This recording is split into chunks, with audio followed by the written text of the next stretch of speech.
ବୋହୂ ନା ଝିଅ ଆଉ ତା ଆଖିରେ ଆମେ କେବେ ବି ଲୁହ ଦେଖିନୁ। ଗୋଟେ ଝିଅ ବାହା ହେଲା ପରେ ତା ସ୍ୱାମୀ ହିଁ ତାର ଦେବତା।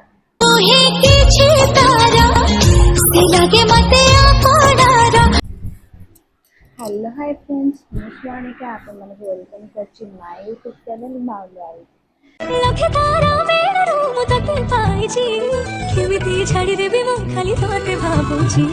ତ ଆପଣମାନେ ଦେଖିପାରୁଥିବେ ଜାଲି ମାନେ ଜାଲି ଲଗା ହେଇଛି।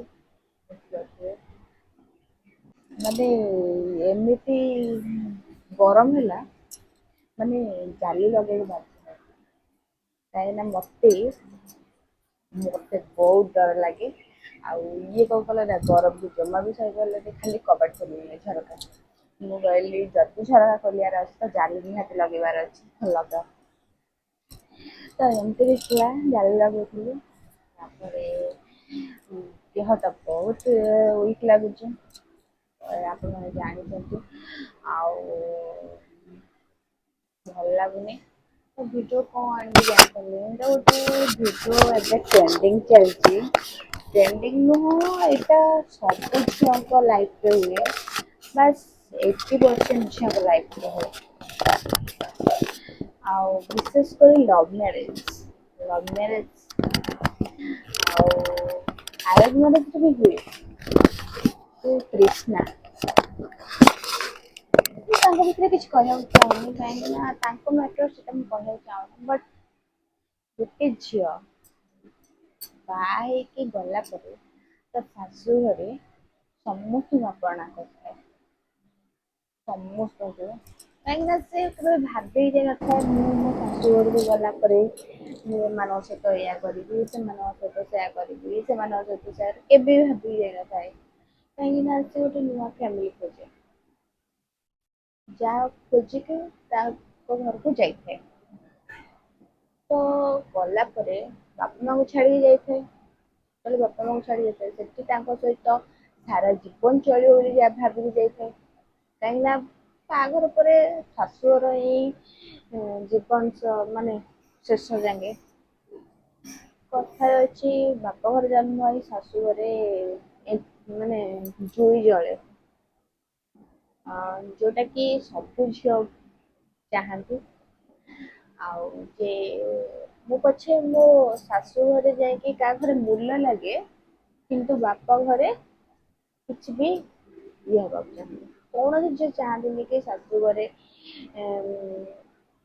ଶାଶୁଘର ଛାଡି ବାପଘର ଆସିବା ପାଇଁ। ତ ଏମିତି ହଁ ଅଛନ୍ତି ଯୋଉମାନେ ଭାବନ୍ତି, ମାନେ ନିଜ ସ୍ୱାମୀଙ୍କୁ ଖାତିର କରନ୍ତିନି। ଯଦି ବି ଶାଶୁଘର ହଇରାଣ କଲେ ସ୍ୱାମୀ ଅଛନ୍ତି ନା। ତ ଯୋଉମାନେ ମାନନ୍ତି ସେମାନେ ଆସିକି ରହିପାରନ୍ତି। ଏଇ ଧର ବାପା ମାଙ୍କର ସେ ଗୋଟେ ଝିଅ, ପୁଅ ହଉଛନ୍ତି ସେ ତାଙ୍କର 3-4 ଭାଇ, ହଁ ଆସି ରହିବ ସିଏ ଗୋଟେ ଅଲଗା କଥା। ତା ମାନେ ନୁହେଁ ଯେ ଆସିକି ଗୋଟେ ପୁଅ ଅଛି, ବାପା ମାଙ୍କର ଗୋଟେ ପୁଅ ହିଁ ତମେ ଆସି ରାଜୁତି କରିବ, ନାଇଁ ନା। ତ ତାଙ୍କ ମ୍ୟାଟର ଛାଡନ୍ତୁ, ସେ ତାଙ୍କ ଶାଶୁ କଣ କହୁଛନ୍ତି, ତାଙ୍କ ସେ ବୋହୂ କଣ କହୁଛନ୍ତି, ତାଙ୍କ ଭଉଣୀ ସେମାନଙ୍କ କଥା। ଗୋଟେ ଝିଅ ଯେତେବେଳେ ବାହା ହେଇକି ଆସିଥାଏ କେବେ ଭାବିନଥାଏ ଯେ ମୁଁ ସେ ଘରକୁ ଯାଇକି ଘରଟାକୁ ଭାଙ୍ଗିଦେବି, କେବେ ବି ଭାବିନଥାଏ। କେବେ ବି କେତେ ବାପା ମାଆ କେବେ ବି ଶିଖେଇ ନଥାନ୍ତି ତୁ ଯାଇ ସେ ଘରଟାକୁ ଭାଙ୍ଗିବୁ ବୋଲି। କେବେ ବି ନୁହଁ। ସେ ଗଲା ବାହା ହେଇକି ଶାଶୁ ଘରେ ବାକି ସଦସ୍ୟ ଯୋଉମାନେ ଅଛନ୍ତି, ସ୍ୱାମୀକୁ ଛାଡି ଦିଅନ୍ତୁ, ବାକି ସଦସ୍ୟ ଯୋଉମାନେ ଅଛନ୍ତି ସେମାନେ ତାକୁ ଆଡଜଷ୍ଟ କରିବାର ଅଛି। କାହିଁକି ନା ସେ ନୂଆ କରି ତମେ ମାନେ ଆଗରୁ ମିଶିକି ଅଛ, ସେ ନୂଆ କରି ସେ ଘରକୁ ଯାଇଛି। ତ ତମ ମାନଙ୍କର ସେଠି କଣ ହେଲା? ଯେ ତମକୁ ଆଡଜଷ୍ଟ କରିବାର ଅଛି, ଝିଅ ସହିତ ଚଳିବାର ଅଛି। ସେ ଝିଅକୁ ବର୍ଷେ 1.5 ବର୍ଷ ବାସ୍ ଛୁଆ ହେଲା ଯାକେ ତାକୁ ଟାଇମ ଦବାର ଅଛି। ତାର ସବୁ ଭୁଲକୁ କ୍ଷମା କରି ତାକୁ ସପୋର୍ଟ କରିବାର ଅଛି। କାହିଁକି ନା ଗୋଟେ ଝିଅ ଯଦି ବି ଭୁଲ କଲା, ଜାଣି ଶୁଣିକି ହଉ କରୁଛି ପଛେ, ଦେଖିଲେ ତାକୁ ସପୋର୍ଟ କରୁଛନ୍ତି, ତାକୁ ସବୁ ଭୁଲ ଘୋଡଉଛନ୍ତି, ସେ ଝିଅ କେବେ ବି ଭୁଲ କରିବନି। ସେ ଝିଅ କେବେ ବି ଭୁଲ କରିବନି। ସେ ଝିଅକୁ ଭୁଲ ମାନେ କରିବାକୁ ଚାହୁଁଥିବ ବି କହିବ ନାଇଁ, ମତେ ସେ ସପୋର୍ଟ କରୁଛନ୍ତି, ମତେ ଏତେ ଭଲ ପାଉଛନ୍ତି, ମୁଁ ସେମିତି କେବେ କିଛି କରିବିନି। ତାହା ନକରି ଆଜିକାଲି ଶାଶୁଘର ମାନେ ଗୋଟେ ଝିଅ ଚାଲି ଯାଉଥିବେ ତା ଗୋଡକୁ ଗଣିଦେବେ। ଏମିତି ମୁଁ ଦେଖିଛି ବାହାଘର ପୂର୍ବରୁ। ବାହାଘର ପରେ ତ ମୁଁ ତା ସହିତ କଣ୍ଟାକ୍ଟରେ ନାହିଁ, କିଛି ମୁଁ ତା ଇଏରେ ନାହିଁ, ମୋ ଭିଡ଼ିଓ ଭଲ କି ବ୍ଲଗ୍ ଭଲ କି ଭଲ। କିନ୍ତୁ ବାହାଘର ପୂର୍ବରୁ ମୁଁ ଦେଖିଛି ଝିଅଟା ଯଦି ଚାଲି ଯାଉଥିବ ତାକୁ ଇଏ କରିଦେବେ, ଶୁଣିଦେବେ ଯେ ତୁ ଏମିତି କଲୁ କାଇଁ। ସେଟା ଯେତେବେଳେ ସେ ଚାଲି ଯାଉଛି, ମା ତୁ ଏମିତି ଚାଲନା, ପଡିଯିବୁ। ତାକୁ ନ କହିକି ବାହାର ଗାଁ ଦାଣ୍ଡ ସାହି ପଡିଶା ବନ୍ଧୁ ବାନ୍ଧବ ବସିବେ, ଆରେ ତମେ ସେଠି ଗପୁଛ, ସେ କଣ ଠିକ ହଉଛି? ନିଜ ଘରର ସମ୍ମାନ ନିଜେ ପକଉଛ। ନୁହେଁ ତ ସମ୍ମାନ ବଢୁଛି।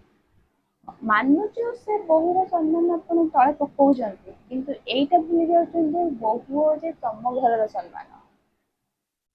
ସେ ତା ବାପ ଘରୁ ଆସି ସାରିଛି, ବାପ ଘରୁ ଆସି ସାରିଛି ମାନେ ବୋହୂଟା ହଉଛି ଝିଅ ଶାଶୁ ଘରର ଇଜ୍ଜତ। ତ ଇଜ୍ଜତକୁ ତମେ କେମିତି ରଖିବ ସେଇଟା ହିଁ ତମ ଉପରେ ଡିପେଣ୍ଡ କରେ। ତ ବିଶେଷ ଦେଖିଥିବେ ଗ୍ୟାସ ରେ ପୋଡି ଦଉଥିବେ, ଛାତକୁ ପେଲି ଦିଅନ୍ତି, ଏମିତି କିଛି ମର୍ଡର କରିଦିଅନ୍ତି ବହୁତ ଝିଅ ମାନଙ୍କୁ, ନିଆଁ ଲଗେଇ ଦିଅନ୍ତି। ବହୁତ କିଛି ଝିଅ ମାନେ ଏମିତି ଇଏରେ ଫସିଛନ୍ତି, ମରିଛନ୍ତି। ନ୍ୟୁଜ ପେପର, ଟିଭି, ଫୋନ ଆପଣ ମାନେ ନିଶ୍ଚୟ ଦେଖିଥିବେ। ଆମ ଝିଅ ମାନେ କଣ ଏମିତିକା? ମାନେ ସେଥିରେ ଝିଅ ମାନଙ୍କୁ ବହୁତ ଟର୍ଚର କରାଯାଏ। ଆଉ ଟର୍ଚର କୋଉମାନେ କରନ୍ତି ଜାଣିଛନ୍ତି? ପୁଅ ମାନେ ନୁହେଁ, ସେଇ ଝିଅ। ଝିଅ ମାନଙ୍କୁ ଟର୍ଚର ସେଇ ଝିଅ ମାନେ ହିଁ କରନ୍ତି। ସେଇ ଝିଅ ମାନେ ପୁଅ ମାନଙ୍କୁ ଶିଖେଇକି ସେ ଟର୍ଚର କରୁ। ପୁଅ ମାନେ ଯଦି ସାଙ୍ଗରେ ଥିବେ ସେ ପୁଅ ମାନଙ୍କୁ ଶିଖେଇକି ଟର୍ଚର କରୁଛନ୍ତି, କିନ୍ତୁ ଝିଅ ମାନଙ୍କୁ ଟର୍ଚର ସେ ଝିଅ ମାନେ ହିଁ କରନ୍ତି। ସେମାନେ ଭୁଲି ଯାଆନ୍ତି କି ପର ମୁହୂର୍ତ୍ତରେ ଆମ ସହିତ କଣ ହବ। କାହିଁକି ନା ଆମେ ଯଦି ତା ପାଇଁ ଗାତ ଖୋଳିଥିବା ସେ ଗାତରେ ଆମେ ନିଶ୍ଚୟ ପଡିବା, ଏଇଟା ସନ୍ଦେହ ନାହିଁ। ତ ସେମିତି ସିଏ କୃଷ୍ଣା ତାଙ୍କ ମାନେ କଣ ତାଙ୍କ ଲାଇଫରେ ସେଟା ତାଙ୍କର ଇଏ ହୁଏ। ସିଏ ତ କିଛି ଦାବି କରିନାହାନ୍ତି ନା। ସବୁ ସିନ୍ଦୁର ଏମିତି ଲଗେଇଲୁ, ଏମିତି ଲଗେଇଲୁ, ସେ ତାଙ୍କ ସ୍ୱାମୀ ସହିତ କାହାର ଝଗଡା ହଉନି। ଆମର ତ ସବୁବେଳେ ଝଗଡା ହୁଏ, ଆପଣଙ୍କ ଭାଇଙ୍କ ମୋର ତ ସବୁବେଳେ ଝଗଡା, କିନ୍ତୁ ଗୋଟେ ମିନିଟ ଆମେ ଦିନେ ନ ଦେଖିଲେ ଆମେ ରହିପାରିବୁନି। ଗୋଟେ ମିନିଟ ବି ଆମେ ନ କଥା ହେଲେ ରହିପାରିବୁନି। ହଁ, ଭଲ ପାଇବା ଯୋଉଠି ଥାଏ ଝଗଡା ସେଠି ଥାଏ। ତ ସେଇ କଥାକୁ ମାନେ ସ୍ପ୍ରେଡ କରିକି ପୁରା ଝିଅଟାକୁ ବଦନାମ କରିବା କଣ ଠିକ? ହଁ, ମା ମାନେ କେବେ ଖରାପ ନଥାନ୍ତି, କାହିଁକିନା ପୁଅ ପାଇଁ କେବେ ଖରାପ କରିବନି, କେବେ ବି ନୁହେଁ। ତ ଆଜିକାଲି ସମାଜରେ ଏମିତି ଘଟୁଛି ତ ଦେଖି ଡର ଲାଗିଲାଣି। ତ ଏମିତି ସବୁବେଳେ ନ୍ୟୁଜ, ଟିଭି, ସେମିତି ସବୁ ଦେଖିକି ଡର ଲାଗିଲାଣି ବଞ୍ଚିବା ପାଇଁ। କାହିଁକି ନା ଆମ ଝିଅ ମାନଙ୍କୁ ସେଫ୍ଟି କୋଉଠି ନାହିଁ। ଗୋଟେ ଛୋଟ ଛୁଆ 3-4 ବର୍ଷର ଛୁଆକୁ ବି ବଳାତ୍କାର କରିଦଉଛନ୍ତି। ଗୋଟେ ବୁଢୀ 50-60 ବର୍ଷର ବୁଢୀକୁ ବି ଛାଡୁନାହାନ୍ତି। ତ ବୋହୂ ନିଜେ କଲା। ତ ଗୋଟେ ଝିଅ ଯଦି ଛୋଟ ଝିଅଟେ ଜନ୍ମ ହେଲା, ଶିଶୁ ବଳାତ୍କାର, ଆମେ ଶିଶୁକୁ ମାରି ଦଉଛନ୍ତି, କନ୍ୟା ହତ୍ୟା। ତ ମାନେ ସମାଜ କେତେ ବଦଳି ଗଲାଣି। ସେ ସମାଜରେ ରହିବା ପାଇଁ ହେଲେ ଆମେ ନିଜେ ମାନେ ସାବଧାନ ହବା ପାଇଁ ପଡିବ। ଆମେ ଯଦି ନିଜେ ଠିକ ରହିବା ନା, ସମାଜ ହିଁ ଚେଞ୍ଜ ହେଇଯିବ। ଆଉ ଏମିତି ବହୁତ ହଉଛି। ହଁ, ଲଭ୍ ମ୍ୟାରେଜରେ କେହି ସାହସ କରିବେନି ସେ ଝିଅଟାକୁ ମାରିଦବା ପାଇଁ ଜୀବନରୁ। କାହିଁକି ନା ସ୍ଵାମୀ ସପୋର୍ଟ ଥାଏ। ବାସ୍ ସ୍ଵାମୀ ଯଦି ପାଖରେ ନଥାଏ, ହଁ ସେମିତି କରିପାରନ୍ତି। କିନ୍ତୁ ସ୍ଵାମୀ ପାଖରେ ଥିଲେ ନା କିଛି କରିପାରିବେନି କେହି। ଆଉ ଆରେଞ୍ଜ ମ୍ୟାରେଜରେ ସେମିତି ହଉଛି। କାହିଁକି ନା ଝିଅଟା ବାହାଘର କରିକି ଆଣନ୍ତି, ପୁଅ ଝିଅକୁ ବାହା ହେଇଥାଏ ତାର ସପୋର୍ଟ ଥାଏ କି ନଥାଉ, ତ ସେମିତି ହଉଛି। ଆଉ ବିଶେଷ କରି ବାହାଘର ବେଳେ ଯୋଉ କଥା ଦେଇକି ବାପା ମାଙ୍କୁ ତାଙ୍କର ଆଣନ୍ତି ଝିଅଟାକୁ, ଯେ ଆଜି ଆମ ଘରର ଝିଅ, ବୋହୂ ନୁହଁ ଝିଅ, ଆଉ ତା ଆଖିରେ ଆମେ କେବେ ବି ଲୁହ ଦେବୁନି, ତତେ କେବେ କାନ୍ଦିବାକୁ ଦେବୁନି। କିନ୍ତୁ ସେଇମାନେ ଯୋଉମାନେ କହିକି ଆଣନ୍ତି, ବିଶ୍ୱାସ କରିବେନି ଆପଣ ମାନେ, ଲକ୍ଷ୍ୟ କରିଥିବେ, ଦେଖିଥିବେ ଆଖପାଖରେ କି ନିଜ ପଡିଶା, ନିଜ ରିଲେଟିଭ ଦେଖିଥିବେ, ସେଇମାନେ ଅଧିକା କନ୍ଦାନ୍ତି। କନ୍ଦେଇ କନ୍ଦେଇ ତ ସେତିକି ଛାଡିବେନି, ବଦନାମ ଏମିତି କରିବେ ଯେ ଆପଣ ନିଜେ ବି ଚାହିଁବେ ନିଜେ ମରିଯିବାକୁ। ଆପଣ ନିଜେ ଚାହିଁବେ ମୁଁ ମରିଯିବି, ମୁଁ ବଞ୍ଚିବିନି। ନା ନା, ଏମିତି ଟର୍ଚର ସେମାନେ କରିବେ, ଲୋକ ହସା କରିବେ, ବାପା ମାଙ୍କୁ ବେଇଜ୍ଜତ କରିବେ। କୌଣସି ଝିଅ ସହିପାରିବ କି ବାପା ମାଙ୍କ ବେଇଜ୍ଜତ? ସେ ଯାହା ବି ହଉ, କୌଣସି ଝିଅ ସହିପାରିବନି କେବେ ବି। ଆଉ ଏମିତି ଟର୍ଚର କରିବେ, ସେ ଝିଅଟା ନିଜେ କହିବ ମୁଁ ମରିଯିବି, ମୁଁ ବଞ୍ଚିବିନି। ତ ଏମିତି ବହୁତ ହଉଛି। ତ ଏମିତି ମାନେ ଲୋକମାନଙ୍କର ଚିନ୍ତାଧାରା ଆଜିକାଲି ପାଠ ମାନେ ପଢିକି ଏତେ ମାନେ ଇଏ ହେଲେଣି, ତଥାପି ଲୋକମାନଙ୍କ ଚିନ୍ତାଧାରା ମାନେ ଇଏ ହଉନି। ତ ସବୁବେଳେ ଫିଡରେ ଆଣ୍ଡ ନ୍ୟୁଜ ଚ୍ୟାନେଲ ତ ସବୁ ମାନେ ଖାଲି କ୍ରିଷ୍ଣାଙ୍କର ଆସୁଛି। ତ ତାଙ୍କ ସ୍ଵାମୀ ନାହାନ୍ତି ଏ ଦୁନିଆରେ, ତ ତାଙ୍କୁ କେମିତି ଲାଗୁଥିବ? ତ ତାପରେ ବି ସେ ସଂଘର୍ଷ କରୁଛନ୍ତି ସତରେ। ମାନେ ଏମିତି ଝିଅ ନା, ଆଜିକାଲି ଝିଅମାନେ ମାନେ ଏମିତି ଷ୍ଟ୍ରଙ୍ଗ ହବା ଦରକାର। କାହିଁକି ନା ଏଇ କିଛି ଲୋକଙ୍କ ପାଇଁ ନିଜ ସବୁ କିଛି ସରିଯିବ। ଯୋଉ ସ୍ୱାମୀ କି ଯୋଉ ପୁଅକୁ ଭଲ ପାଇକି ମାନେ କେତେ ସ୍ୱପ୍ନ ନେଇକି ତାଙ୍କ ଘରକୁ ଆସିଥିଲେ, ତ ସେ ଘରେ ଏମିତି ହେଲା, କେମିତି ଲାଗୁଥିବ? କିଏ ୟାଥିରେ ଠିକ କିଏ ୟାଥିରେ ଭୁଲ ସେଟା ତ କାହାକୁ ଜଣା ନାହିଁ, କାହିଁକିନା ଯାହା ସହିତ ଘଟିଛି ସେ ଜାଣିଛନ୍ତି। ଆଉ ଯୋଉ ହଁ ଗୋଟେ ଭାଇରାଲ ହଉଛି କି ଆଉ ଭିଡିଓ ବ୍ଲଗ କରୁଥିଲ ମିଶି ମାସିକି, ତ ଘରର କଥା ମାନେ ଘର ଭିତରେ ସେଇଠି ହିଁ ଥାଏ ଯୋଉ ପର୍ଯ୍ୟନ୍ତ ଘରର ଲୋକ ତାଙ୍କୁ ଘର ଭିତରେ ରଖିଥାନ୍ତି। ଆଉ ସେମାନେ ପଦାକୁ ବାହାର କରିବାକୁ ଚାହୁଁନଥିଲେ, କାହିଁକି ନା କେହି ବି କହିବେନି, ନୂଆ ନୂଆ ବାହା ହେଇକି ଯାଇକି କେହି ବି କହିବେନି ମୋ ଶାଶୁ ଏମିତି କଲା, ମୋ ଶଶୁର ଏମିତି କଲା, ମୋ ନଣନ୍ଦ ଏମିତି କଲା, ମୋ ଦିଅର ଏମିତି କଲା, କେହି ବି କହିବେନି। କାହିଁକି ନା ବାପା ମାଙ୍କ ସମ୍ମାନ ଯଦି ଗୋଟେ ଝିଅଟେ ସବୁବେଳେ ନିଜ ପୁଅକୁ ଜାବୁଡି ରଖିଥାଏ, ତ ସିଏ ବି ସେମିତି କରିଥାଇ ପାରନ୍ତି। ତ ତାଙ୍କ ଭିତରେ କଣ ହେଇଥିବ କଣ ନାହିଁ ସେଇଟା ତ ସେମାନେ ଜାଣିଥିବେ। କିନ୍ତୁ ଏମିତି ବହୁତ କେସ୍ ହଉଛି।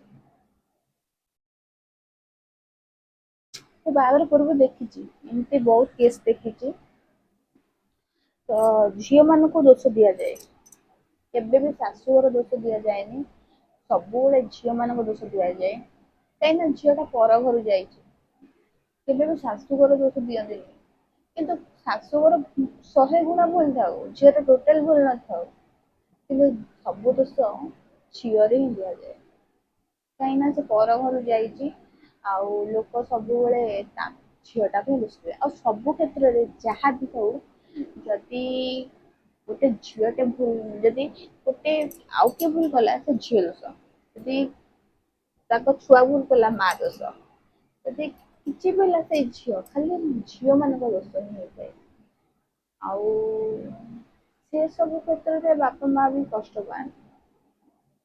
ଆଉ ଯୋଉମାନେ କଷ୍ଟ ଦିଅନ୍ତି ସେମାନଙ୍କୁ ଖୁସି ଲାଗୁଥାଇପାରେ, କିନ୍ତୁ ସେମାନେ ଭୁଲି ଯାଆନ୍ତି ଉପରେ ଜଣେ ଅଛନ୍ତି, ସେ ଦେଖୁଛନ୍ତି।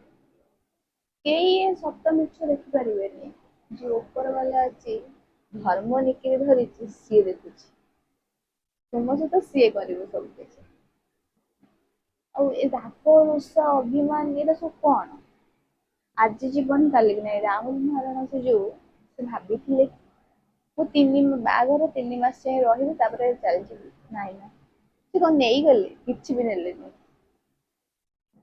ଆମେ ବି କିଛି ନବାନି। ତ ଏମିତି ରାଗ ରୁଷା ଅଭିମାନ, ମାନେ ଆ ନାଁରେ ତା ଆଗରେ, ତା ନାଁରେ ତା ଆଗରେ, ଲୋକ ସାଇ ପଡିଶା ଗପିଲେ, ଭାଇରାଲ କଲେ, ଏଗୁରା କଣ? କିଛି ମିଳିବନି ନା। ସେମାନେ ଆମକୁ ଖାଇବାକୁ ଦେବେ କି? ନାଇଁ ନା। ସେମାନେ ଆମକୁ ଖାଇବାକୁ ଦେବେ କି? ନାଇଁ ନା, ସେମାନେ ଦେବେନି ଆମକୁ।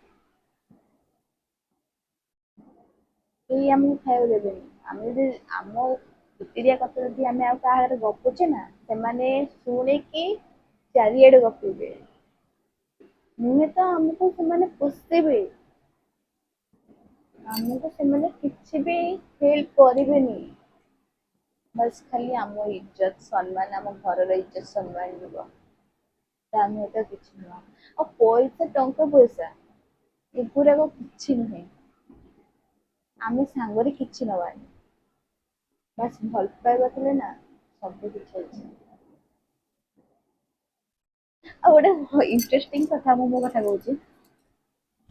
ମୁଁ ଯେତେବେଳେ ଭୁବନେଶ୍ୱର ଆସିଲି ଡ୍ରେସ୍ ପିନ୍ଧିକି, ମୁଁ ତ 3 ମାସ, 3 4 ମାସ, ଜୁଲାଇ 2ରେ ବାହାଘର ହେଲା। ଅଗଷ୍ଟ 10 ତାରିଖ ନା 11 ତାରିଖ, ଗଣେଶ ପୂଜା ଦିନ ମୁଁ ଆସିଥିଲି ଆମ ଘରକୁ। ତାର 2 3 ମାସ, ଯୋଉ 2 4 ଦିନ ଯାଏ ଡ୍ରେସ୍ ପିନ୍ଧିନଥିଲି। ଆସ୍ତେ ଆସ୍ତେ ଡ୍ରେସ୍ ପିନ୍ଧିଲି। ନାଇଁ, କୁମାର ପୂର୍ଣ୍ଣିମା ବେଳେ, ଦଶହରା ବେଳେ ପିନ୍ଧିଲି, କାହିଁକି ନା ଆଙ୍କ ସାଙ୍ଗରେ ଭୁବନେଶ୍ୱର ଆସିଥିଲି ଦଶହରା ମେଢ ଦେଖିବାକୁ। ପୁରୀ ଯାଇଥିଲି, ଆପଣମାନେ ବ୍ଲଗ ଦେଖିଥିବେ। ତାପରେ ଡ୍ରେସ୍ ପିନ୍ଧିଲି। ଇଏ ମତେ ମନା କରନ୍ତି ଫାଷ୍ଟ ଫାଷ୍ଟ ଡ୍ରେସ୍ ପିନ୍ଧିବୁନି, ମୁଁ ପିନ୍ଧିଲି। ତାପରେ ଡିସେମ୍ବର ମାସରେ ଭୁବନେଶ୍ୱର ଆସିଲି। ତାପରେ ଭୁବନେଶ୍ୱରରେ ରହିଲେ ଶାଢୀ ପିନ୍ଧିବା, ଏଠି କଣ ଶାଶୁ ଶ୍ୱଶୁର କି କିଛି କେହି ରହୁନାହାନ୍ତି ନା, ତ ସ୍ୱାମୀ ଅଛନ୍ତି। ଡ୍ରେସ୍ ପିନ୍ଧିଲେ ତ ଭିଡ଼ିଓ କରେ, ତ ବାକି କିଛି କହିଲେ ବହୁତ ଭିଡ଼ିଓ, ଝିଅ ଭିଡ଼ିଓ କରୁଛି ଡ୍ରେସ୍ ପିନ୍ଧିକି। କାଇଁ, ମୁଁ ତ କୋଉଠି ଚିରା ଫଟା ଇଏ କିଛି ବି କରିନି। ମୋର ସବୁବେଳେ ଫୁଲ୍ ଥିବ। ଡ୍ରେସ୍ ପିନ୍ଧିକି ନାଚୁଛି। ମତେ ବହୁତ ହସ ଲାଗିଲା ଯେ ଯୋଉମାନେ କହିଛନ୍ତି ସେମାନଙ୍କ ବୋହୂ ବି ଡ୍ରେସ୍ ପିନ୍ଧୁଛନ୍ତି। ସେମାନଙ୍କ ବୋହୂ ଡ୍ରେସ୍, ଶ୍ୱଶୁର ଆଗରେ ନାଇଟି ପିନ୍ଧିକି ବୁଲୁଛନ୍ତି ସେମାନଙ୍କ ବୋହୂ। ମାନେ କେମିତି ପାଟି ଲେଉଥିଲା କହିବା ପାଇଁ, ମୁଁ ସେଇଟା ଭାବୁଛି। ତ ମତେ ବହୁତ ହସ ଲାଗିଲା। ମୁଁ କହିଲି, ମୁଁ ସେମିତିରେ ମୋ ଶ୍ୱଶୁର, ମୋ ଦେଢୁଶୁର ଆଗରେ ମୁଁ କେବେ ବି ଡ୍ରେସ୍ ପିନ୍ଧିନି। ହଁ, ମୋ ଯାଙ୍କ ଆଗରେ ପିନ୍ଧିଛି, କାହିଁକିନା ସେ ଆମ ଘରକୁ ଆସିଥିଲେ। ମୁଁ ପିନ୍ଧିଛି। ଯା ତ ସିଏ ଭଉଣୀ ହିସାବ ହବ, ସିଏ ତ ସ୍ତ୍ରୀ ଲୋକ। ମୁଁ ତ ଶାଶୁ ଆଗରେ ପିନ୍ଧିନି, ମୁଁ ଯାଙ୍କ ଆଗରେ ପିନ୍ଧିଛି। ମୋ ନଣନ୍ଦ ଆଗରେ ବି ଏମିତି ପିନ୍ଧିନି। ମୋ ନଣନ୍ଦ ସେଦିନ ଆସିଥିଲେ, ବାକି ମୋର ଅଲଗା ନଣନ୍ଦ ସବୁ ଅଛନ୍ତି, ସେମାନଙ୍କ ଆଗରେ ବି ମୁଁ ଡ୍ରେସ୍ ପିନ୍ଧିନି। ମୋ ଦିଟା ଯାଙ୍କ ଆଗରେ ପିନ୍ଧିଛି, ବାସ୍ ସେତିକି। ମାନେ ଚାରିଆଡେ ଗପନ୍ତି ସବୁ, ଝିଅ ବୋହୂ ଡ୍ରେସ୍ ପିନ୍ଧିକି ନାଚୁଛି। ମୁଁ ଡ୍ରେସ୍ ପିନ୍ଧିକି ନାଚୁଛି କଣ, ମୁଁ କାହା ସହିତ ନାଚୁଛି? ବାହା ହେଇ ସାରିଲା ପରେ ଅଲଗା ପୁଅ ସାଙ୍ଗେ ନାଚୁଛି ନା ଅଲଗା ପୁଅ ସାଙ୍ଗେ ଭିଡିଓ କରୁଛି? ମୋ ସ୍ୱାମୀ ସହିତ କରୁଛି, ନା ତ ଆଉ କାହା ସହିତ। ଆଉ କାହା ସହିତ କରିନି କି କରିବିନି। ହଁ, ଯଦି ମୋ ଭାଇ ମାନେ ହେଇଥିବେ, ଭାଇ ମାନଙ୍କ ସହିତ ଅଲଗା କଥା। ବାକି ମୁଁ ଆଉ କାହା ସହିତ କରିନି କି କେବେ କରିବିନି। କାହିଁକି ନା ଗୋଟେ ଝିଅ ବାହା ହେଲା ପରେ ତା ସ୍ୱାମୀ ତା ଦେବତା।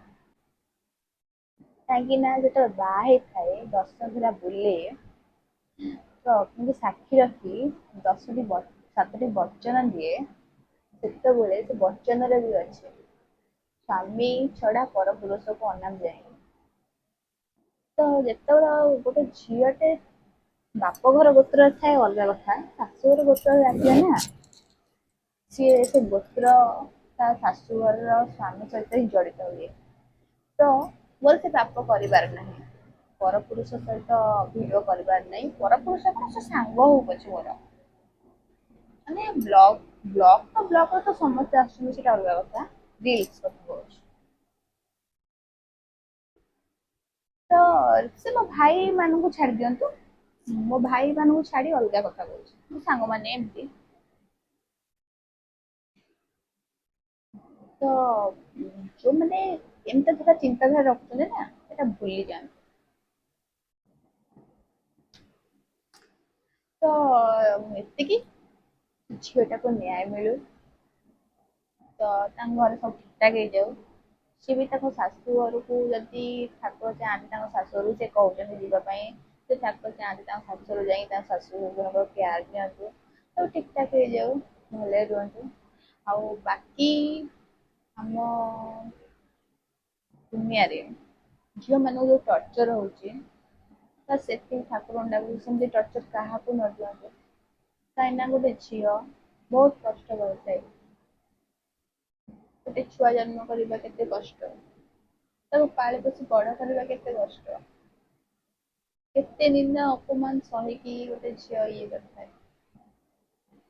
ତ ରାଗ ରୁଷା ଅଭିମାନ ଏତେ କିଛି ନାହିଁ, ଟଙ୍କା ପଇସା ଏତେ କିଛି ନାହିଁ, ବାସ୍ ଭଲ ପାଇବା ଦରକାର।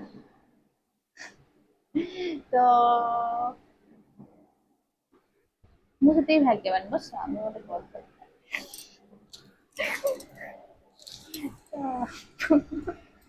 ଏ ମଜା ନ କଲେ ହବନି, ଭିଡିଓରେ ମଜା ନ କଲେ ହବନି। ତ ମତେ ସବୁବେଳେ ସେ ଭିଡିଓ, ମୁଁ କ୍ରିଷ୍ଣାଙ୍କର ଭିଡିଓ ଦେଖିକି ଇଚ୍ଛା ହେଲା ଗୋଟେ ଭିଡିଓ ବନେଇଦବାକୁ। ତ କାହାକୁ ମୁଁ କହିନି, ମୁଁ କହିଲି ଯୋଉ ବାଡ ବେଳେ ମାନେ ଅନମ୍ୟାରେଡ ଟାଇମରେ ଯୋଉ ଦେଖିଥିଲି ଏମିତି ହୁଏ, ଯଦି କେହି ବି ଦେଖୁଥିବ ସିରିୟସ୍ ନବନି। ନା ନା ଏମିତି ମୁଁ ଦେଖିଛି ବହୁତ, ଆଖପାଖ ସାଇ ପଡିଶା ବନ୍ଧୁବାନ୍ଧବ ସବୁ ଅଛି। ହଁ ସବୁ ଘରେ ଅଛି, ସବୁ ଘରେ କାହା ଘରେ ଝଗଡା ନାହିଁ, ସବୁ ଘରେ ଝଗଡା ଅଛି ସମସ୍ତଙ୍କର, କେହି କହିବେନି ଯେ ଆମ ଘରେ ଝଗଡା ନାହିଁ, କେହି କହିବେନି। ତ ସବୁ ଝଗଡାର ସମାଧାନ ଅଛି। ତ ତା ମାନେ କଣ ଆମେ ଭୁଲ କରିକି କହିବା ନାଇଁ ଆମେ ଭୁଲ କରିନେ, ଏଇଟା କଣ ଇଏ ଭୁଲ କରିକି ଅନ୍ୟ ଯିଏ ଭୁଲ କରିନଥିବ ତାକୁ କହିବା ଆମେ ଆସ ଆମକୁ କ୍ଷମା ମାଗ, ସେଇଟା କଣ ହବ କି, ନାଇଁ ନା। ଯିଏ ଭୁଲ କରିଥିବ ବଡ ହେଇଥାଉ, ଭୁଲ କରିଛି ହଁ ମୋର ଭୁଲ ହେଇଯାଇଛି ସବୁ ଠିକ ଠାକ କରିଦବା, ସେମିତି ଅଛି। ବଡ ହେଲେ ବି ସାନକୁ ଭୁଲ ମାଗିଲେ କିଛି ତ ଖରାପ ନାହିଁ। ତ ସମ୍ମାନ କମିଯିବନି ଓଲଟା ବଢିବ। କାହିଁକିନା ସାନ ମାନଙ୍କର ସେତିକି ଆନ୍ତରିକ ଆସିବ ଯେ ତାଙ୍କ ଭୁଲକୁ ବୁଝିପାରିଲେ ଆମେ ବି ତାଙ୍କୁ ସପୋର୍ଟ କରିବା ଉଚିତ, ଠିକ ନା। ଏମିତି ଭିଡିଓ ତ କିଛି ବି ପାଉନି କରିବି ବୋଲି, କଣ କରିବି ପାଗେଳି। ତ ଭିଡିଓ କିଛି ପାଉନି କରିବାକୁ, କଣ କରିବି ତ ଗପି ଦେଲି ଏମିତି ଆପଣ ମାନଙ୍କ ସହିତ ଆଉ ସେ କ୍ରିଷ୍ଣାଙ୍କର ଭିଡିଓ ତ ଦେଖିକି ଆପଣ ମାନେ ଜାଣୁଥିବେ, ସବୁ ଦେଖୁଥିବେ, ତ ବାସ୍ ତାଙ୍କୁ ନ୍ୟାୟ ମିଳୁ। ଆଉ ଏତିକି କଥା ଆଉ, ତ ସବୁ ଝିଅ ମାନେ ଖୁସି ରୁହନ୍ତୁ। ଆଉ ଆପଣ ମାନେ ମୋ ଭିଡିଓକୁ ଦେଖିବେ ହେଲା, ଲାଇକ୍ ସେୟାର ସବସ୍କ୍ରାଇବ କରିଦେବେ ହେଲା, କାହିଁକି ନା ଗୋଟେ ଭିଡିଓ ଯଦି ଆପଣ ଲାଇକ୍ ସେୟାର ସବସ୍କ୍ରାଇବ କରିବେନି ତ ଆମେ କେମିତି ଜାଣିପାରିବୁ ଆମ ଭିଡିଓ କରିବାକୁ ଇଚ୍ଛା ହବ କହିଲେ, ହବ କି, ନାଇଁ ନା। ତ ମୋର ଫେସବୁକ୍ ଚ୍ୟାନେଲ ଅଛି ନା, ଆପଣ ମାନେ ଟିକେ ଫଲୋ କରିଦେବେ, ମାଉନ୍ ୱାଇଲ୍ଡ। ଆଉ ମୋର ୟୁଟ୍ୟୁବ ଚ୍ୟାନେଲ ଜାଣିଛନ୍ତି, ପଢି ସାରିଲାଣି ଭିଡିଓ, ମାଉନ୍ ୱାଇଲ୍ଡ। ତାପରେ ଇନଷ୍ଟା ଆପଣ ଜାଣିଛନ୍ତି ନା ନାଇଁ, ମାଉନ୍ ୱାଇଲ୍ଡ ଫଲୋ କରିଦେବେ। ତ ୟୁଟ୍ୟୁବ ଆପଣ ବେଲ ଆଇକନ ନିଶ୍ଚୟ ପ୍ରେସ୍ କରିଦେବେ, କାହିଁକି ନା ଯେତେବେଳେ ନୂଆ ନୂଆ ଭିଡିଓ ପଡିବ ଆପଣ ମାନେ ଆଗ ଦେଖିବେ ନା। ତ ସମସ୍ତେ ଖୁସିରେ ରୁହନ୍ତୁ, ଭଲରେ ରୁହନ୍ତୁ। ଆଉ ପ୍ରଭୁ ଜଗନ୍ନାଥ ପାଖରେ ଏତିକି ବିନତି, ମହାଦେବ ସମସ୍ତଙ୍କ ହାତ ରଖିଥାନ୍ତୁ ଆଉ ସମସ୍ତେ ଖୁସିରେ ରୁହନ୍ତୁ। ଯିଏ ମୁଁ ମୋ କଥା କହୁଛି ଆଉ ଗୋଟେ କଥା, ଯିଏ ମତେ ଘୃଣା କରୁଥିବେ ସେମାନଙ୍କୁ ଭଲରେ ରଖ, ଯିଏ ମତେ ଭଲ ପାଉଥିବେ ସେମାନଙ୍କୁ ଭଲରେ ରଖନ୍ତୁ। ଆରେ ମୋର ୟୁଟ୍ୟୁବରେ କେତେ ଜଣ ମୋ ଭିଡିଓ ଦେଖିକି ଖରାପ ଭାବୁଥିବେ, ଏମିତି କଣ ଭିଡିଓ କରୁଥିଲ, କିନ୍ତୁ ବହୁତ ଜଣ ଅଛନ୍ତି ମତେ ଭଲ ପାଉଛନ୍ତି, ସେମାନଙ୍କୁ ବି ଭଲରେ ରଖନ୍ତୁ। ତ ଯୋଉମାନେ ଖରାପ କହୁଛନ୍ତି, ଖରାପ କହୁଛନ୍ତି ବୋଲି ତମ ଭିଡିଓ ଟା ସମସ୍ତେ ଭଲ ପାଉଛନ୍ତି, ତ ଏମିତି କିଛି ନଥିଲା। ତ ସମସ୍ତେ ଭଲରେ ରୁହନ୍ତୁ, ଖୁସିରେ ରୁହନ୍ତୁ, ଯେତେ ଦିନ ବି ଆମେ ବଞ୍ଚିବା, ଆଜି ଜୀବନ କାଲିକି ନାହିଁ। ତ ସମସ୍ତେ ଆଉ ବେବିର ଭିଡିଓ ଆସିବ ଆଉ ଗୋଟେ ପରେ ଗୋଟେ ଆସିବ ଆଉ। ତାପରେ କଣ ଆଣିବା ସେଟା ଭାବିବା ପାଇଁ ପଡିବ। ଆଗକୁ ଗୋଟେ ଭଲ ଅକେଜନ ଅକେଜନ ନୁହେଁ ତ ଗୋଟେ ଭଲ ଦିନ ଆସିଛି। ବହୁତ ଏନ୍ଜୟ କରିବାର ଅଛି। ତ ଆପଣ ମାନଙ୍କୁ ସେ ଭିଡିଓ ବି ପଡିଯିବ। ତ ଦେଖିବେ ଆଗକୁ ଆଉ। ସବସ୍କ୍ରାଇବ କରି ରଖିଥିବେ ବେଲ ଆଇକନ ଦବେଇ ରଖିଥିବେ କାହିଁକି ନା ଆଗକୁ ବହୁତ ଭଲ ଭିଡିଓ ଆସୁଛି ସବୁ ବହୁତ ସାରା ଭିଡିଓ ଆସିବ ଭଲ ଭଲ। ତ ମାନେ କହିବି କଣ ଆଜିଠାରୁ କହିଦେଲେ ଆପଣ ମାନେ ଇଏ ହେଇଯିବେ ଆହୁରି ଅଛି କେତେ ଦିନ ନା। ତ ମୁଁ କହିବି ଆଉ ଆସ୍ତେ ଆସ୍ତେ କହିବି ଆଉ। ତ ମୁଁ ବହୁତ ଏକ୍ସାଇଟେଡ ଆଉ ସେମାନେ ଏକ୍ସାଇଟେଡ ଥିବେ ମାନେ କେତେ ଏକ୍ସାଇଟେଡ ମୁଁ ଜାଣିନି କିନ୍ତୁ ମୁଁ ବହୁତ ଏକ୍ସାଇଟେଡ ଅଛି। କାହିଁକିନା ମୁଁ ସେଥିରେ ସମ୍ପୃକ୍ତ ଅଛି। ତ ବହୁତ ଭଲ ଭଲ ଭିଡିଓ ଆସିବ ଆପଣ ମାନେ ଦେଖିବେ। ତ ଯଦି ତୁ ବି ଦେଖୁଥିବୁ ଶୁଣୁ ତୁ ଆଉ ଦି ଜଣ ଯାକ ଦେଖୁଥିବ ଦେଖିଥିବ ଏଇଟା ଲାଷ୍ଟ ଯାକେ ତାହେଲେ ଶୁଣ ତମେ ଦି ଜଣ ଯେତିକି ଖୁସି ଥିବ ମୁଁ ତାଠୁ ଅଧିକା ଖୁସି ଅଛି। ତ ବହୁତ ଏକ୍ସାଇଟେଡ ଅଛି ଜାଣିନି ମୋ ଦେହ ଯଦି ଭଲ ରହିଲା ତ ଠିକ କଥା ଭିଡିଓ ଆସିବ ଯଦି ମୋ ଦେହ ଭଲ ନ ରହିଲା ଭିଡିଓ ଆସିପାରିବନି କ୍ଷମା କରିଦେବେ। ତ ରହିଲି ଟାଟା ବାଏ ବାଏ ଜୟ ଜଗନ୍ନାଥ ଜୟ ମା ଶାରଳା ନେକ୍ସଟ ଭିଡିଓ